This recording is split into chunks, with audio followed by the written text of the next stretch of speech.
तो hello friends, स्वागत है आपका आपके favourite channel goal by Muzammil sir पर, जहां पढ़ाई हम आसान भी बनाएंगे और मजेदार भी। तो आज हम शुरू करने वाले हैं नंबर सिस्टम, जो गणित का बहुत ही इम्पोर्टेंट और प्रमुख हिस्सा है। तो आइए बिना किसी देर किए हम टॉपिक पे चलते हैं और वीडियो को शुरू करते हैं।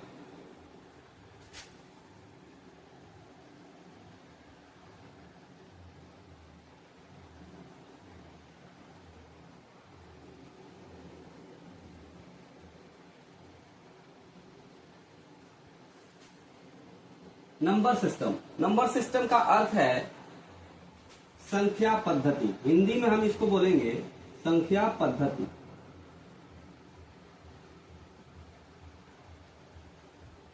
यानी संख्याओं को एक निश्चित क्रम में, निश्चित परिवार में बांटा गया है, उसी को हम संख्या पद्धति कहते हैं या नंबर सिस्टम कहते हैं। सबसे पहले संख्या की बात आ रही है तो हमें संख्याओं के बारे में जानना होगा कि संख्याएं क्या होती हैं। तो आप संख्याओं के बारे में जानेंगे। संख्या क्या है, जिसको हम नंबर बोलते हैं। तो नंबर कुछ नहीं, आपकी हर रोज की जिंदगी में, रोजमर्रा की जिंदगी में आने वाले ऐसे अंक हैं जिनको हम नंबर कहते हैं। जैसे उसका उपयोग आपके उम्र बताने में, घड़ी का समय बताने में, मोबाइल का नंबर याद करने में, या पैसे का लेन देन करने में, बहुत सी जगहों पर उन नंबरों का हम इस्तेमाल करते हैं। तो जो भी हम अपने रोजमर्रा की जिंदगी में हम इस्तेमाल करते हैं, जिन अंकों को देखते हैं, उन्हीं अंकों को नंबर कहा जाता है। अब इन नंबरों को बहुत सारे भागों में बांटा गया है और उसी जो क्लासिफिकेशन हुआ है, उसी क्लासिफिकेशन को हम अलग अलग सिस्टम में बांटेंगे, जिसको हम नंबर सिस्टम कहेंगे। सब ये संख्याएं आपकी बहुत से रूपों में हो सकती हैं, जिनको हम 1, 2, -5, 7, 1/8,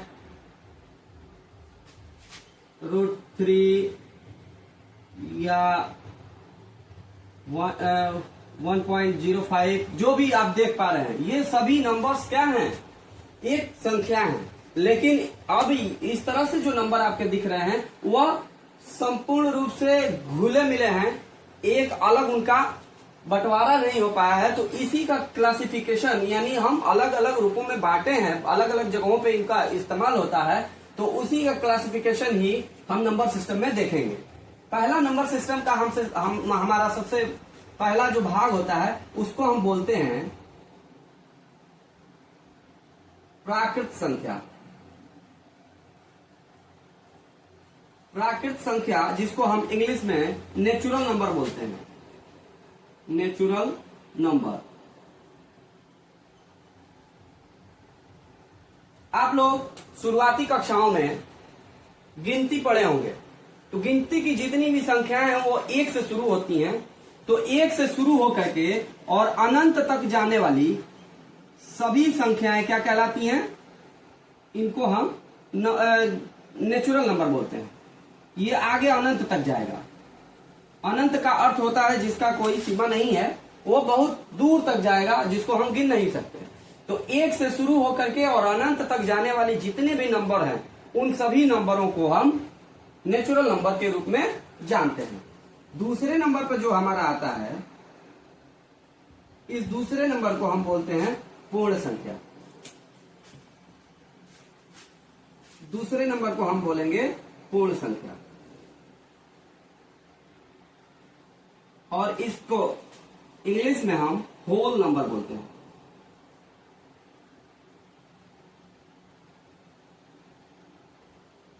ये होते हैं होल नंबर। अब अभी आप लोगों ने प्राकृत संख्याओं में 1 से शुरू करके और अनंत तक देखा कि सभी संख्याएं ये प्राकृत संख्याओं के अंतर्गत आ रही थी। दूसरा जो हमारा पूर्ण संख्या है, इसमें ये सभी प्राकृतिक संख्याएं, और हम क्या करेंगे, इसमें 0 को शामिल कर लेंगे। यानी 0 और प्लस हम प्राकृत संख्या जितनी है उन सबको हम शामिल कर लेंगे, तो वह सभी क्या हो जाएंगी?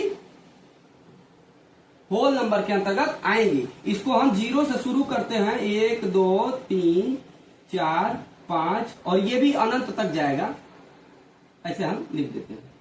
तो ये सभी नंबर्स क्या हो जाएंगे, पूर्ण संख्याओं के अंतर्गत आ जाएंगे। तीसरे नंबर पर जो हमारा आता है इसको हम बोलते हैं पूर्णांक। पूर्णांक जिसको अंग्रेजी में हम इंटीजर बोलते हैं, इंटीजर्स। इंटीजर्स क्या होते हैं, जैसे अभी आपने यहां 0 और सभी गिनती की संख्याओं को देखा, वो पूर्ण संख्या के अंतर्गत आ गई। अब यही नंबर्स जो हैं हम इनके ऋणात्मक मान यानी निगेटिव नंबर्स जो भी होंगे उनको भी शामिल कर लें, 0 को भी शामिल कर लें और प्राकृत संख्याओं को भी शामिल कर लें, तो वो सम्मिलित रूप में पूर्णांक कहलाते हैं, जिनको हम इंटीजर्स बोलते हैं। नंबर सिस्टम में आप लोग संख्या रेखा देखे होंगे, नंबर लाइन।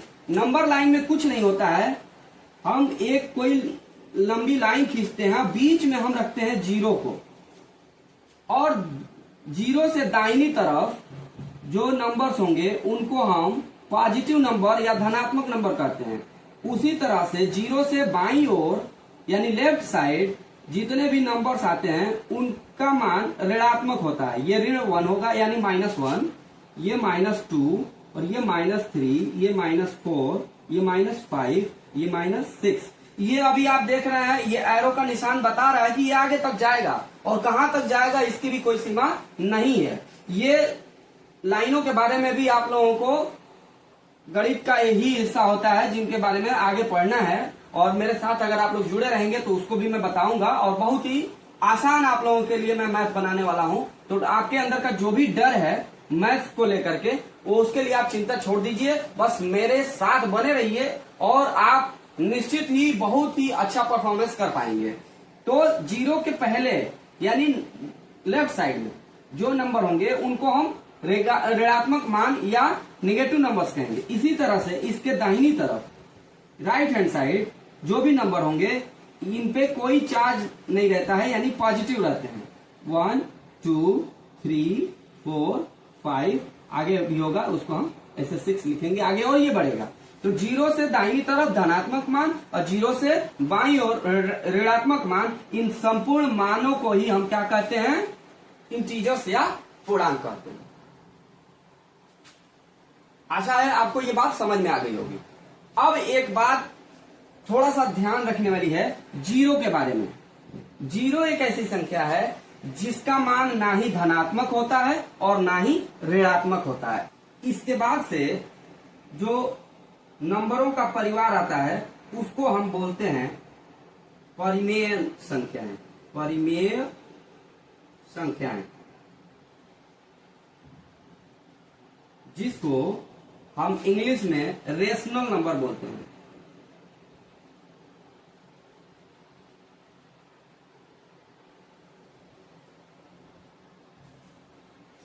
अब ये रेशनल नंबर या परिमेय संख्याएं क्या होती हैं, तो ऐसी संख्याओं जिनको 2 भागों में हम लिखते हैं। जैसे आप लोग भिन्न की संख्याओं को देखे होंगे जिनका मान इस तरह से लिखा जाता है।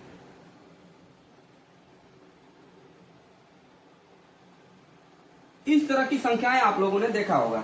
इसमें निश्चित आप देख रहे हैं कि 2 संख्याएं हैं और उनका तुलनात्मक परीक्षण किया गया है, तुलना करके लिखा गया है। इसका अर्थ होता है 1/2 का कि 2 भाग में से 1 भाग। इसका अर्थ होता है 7 भाग में से 3 भाग, यानी हम किसी भी चीज को 7 हिस्सों में बांटें और उसका कितना हिस्सा, 3 हिस्सा, क्या कहलाएगा, 3/7 कहलाएगा। इसी तरह से ये ऋणात्मक में रूप में आप देख पा रहे हैं, तो ये -4/7 यह भी क्या है, एक तरह का परिमेय नंबर है, परिमेय संख्याएं हैं। तो जिन संख्याओं को हम किस रूप में लिख पा रहे हैं, P/Q के रूप में, ये है P/Q।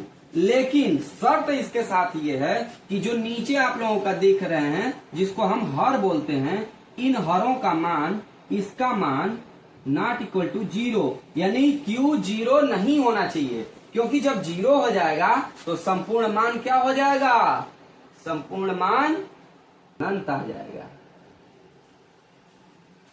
तो Q का मान 0 नहीं होना चाहिए, यानी हर का मान 0 नहीं होना चाहिए। आखिरी जो इसका और इसमें एक नंबर आता है, इसके बाद जो नंबर आता है उसको हम बोलते हैं, 5वें नंबर पर उसको हम बोलते हैं अपरिमेय संख्याएं। अपरिमेय संख्याएं, इसको हम इरेशनल बोलते हैं।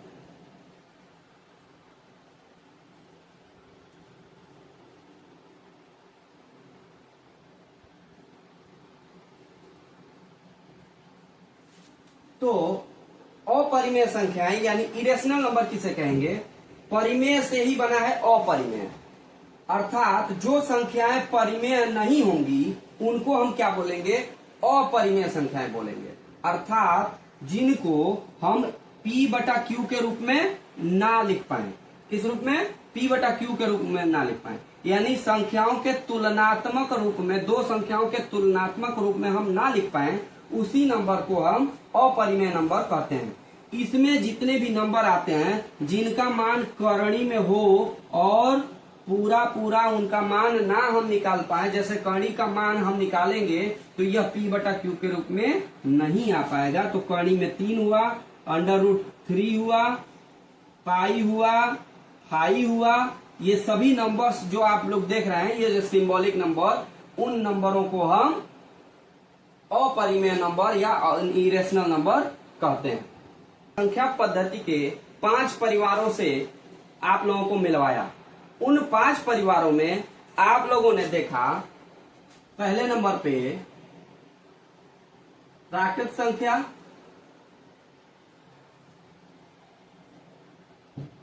दूसरे नंबर पे पूर्ण संख्या, तीसरे नंबर पे आप लोगों ने पूर्णांक को देखा यानी इंटीजर को, चौथे नंबर पे परिमेय संख्या को देखे,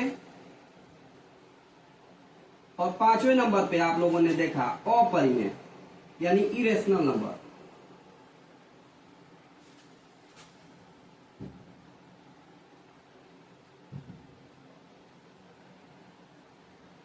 इनको बोलेंगे हम होल नंबर, इसको बोलेंगे हम इंटीजर, और इसको बोलेंगे हम रेशनल, और इसको बोलेंगे हम इरेशनल। अब इनको सम्मिलित रूप में, जो ये 5 परिवार आप लोगों ने देखे, इन 5 परिवारों को ही सम्मिलित रूप में कहा जाता है वास्तविक संख्याएं। कौन सी संख्याएं? वास्तविक संख्याएं।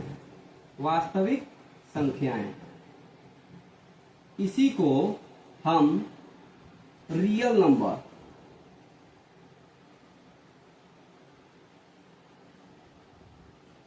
रियल नंबर्स कहते हैं।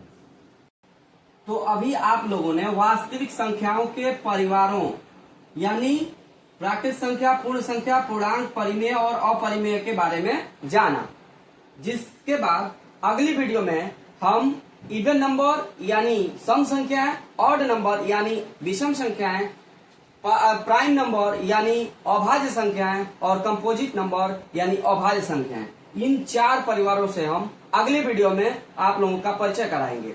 तब तक के लिए आप लोग देखते रहिए अपना फेवरेट चैनल गोल भाई मुजम्मिल सर। अगर वीडियो पसंद आई हो तो लाइक कर दीजिए और अपने परिचितों के साथ शेयर भी कर सकते हैं।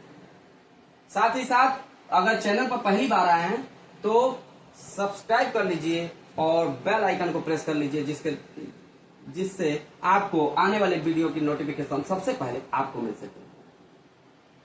जिससे आपको आने वाले वीडियो की नोटिफिकेशन सबसे पहले आपको मिल सके।